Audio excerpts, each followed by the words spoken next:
কাজ কম কিন্তু অনেক গভীরতা যেন থাকে। রমাদানের শেষের দশকে চলুন না আমরা আমাদের ইবাদতগুলোকে গভীরতায় নিয়ে যাই, আমাদের কোরআন তেলাওয়াতকে একটু গভীরতায় নিয়ে যাই।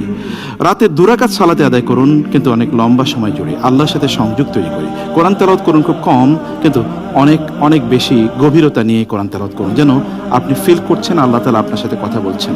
দ্বিতীয়ত, রাতের একটি জায়গাকে ব্লক করে রাখুন, নন নেগোশিয়েবল। অন্য কোনো কাজ তখন করবেন না, কেবল আল্লাহর জন্য বরাদ্দ। দরজা বন্ধ করে কেবল আল্লাহ সুবহানাহু ওয়া তাআলার ইবাদত চলবে, জিকির চলবে এবং সেখানে তাসবিহ তাহলিল চলবে, সালাত চলবে, কিয়ামুল লাইল চলবে এবং কোরআন তেলাওয়াত চলবে।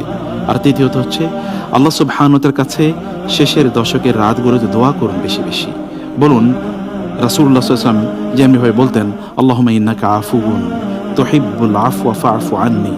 চতুর্থত, আপনি সাদাকা করুন প্রতি রাতে কিছু কিছু, প্রতিদিনে সামান্য করে হলেও। অনেক অনেক বেশি করবেন সেই প্রত্যাশা না থেকে সামান্য কিছু থেকেই করা শুরু করে দিন। এর মাধ্যমে আপনি আল্লাহ সুবহানাহু ওয়া তাআলার রাসূল যে কাজটি করেছেন, কানা আজওয়াদান নাস ওয়া কানা আজওয়াদা বিল খাইরি বিররিহিল মুরসালা, এবং রমাদানে তিনি এমনিতেই তিনি প্রচুর দানশীল ছিলেন। রমাদানে অনেক বেশি দানশীল হয়ে পড়তেন, উন্মুক্ত বাতাসের চেয়েও অনেক বেশি দানশীল হয়ে পড়তেন। আর পঞ্চম, কমপক্ষে গুনার বোঝাগুলো কমিয়ে দিন, ডিভাইসগুলো মোবাইল ব্যবহারকে কমিয়ে দিন। মোবাইলের দিকে যত তাকাবেন তার চেয়ে বেশি তাকান কোরআনের দিকে, মোবাইলের দিকে যত তাকাবেন তার চেয়ে বেশি সেজদার জায়গার দিকে তাকান। মোবাইলে যত সময় দেবেন তার চেয়ে বেশি নিজকে সময় দিন, অর্থাৎ আপনার রবকে সময় দিন, সেটি আপনার নিজকে দেওয়া হবে।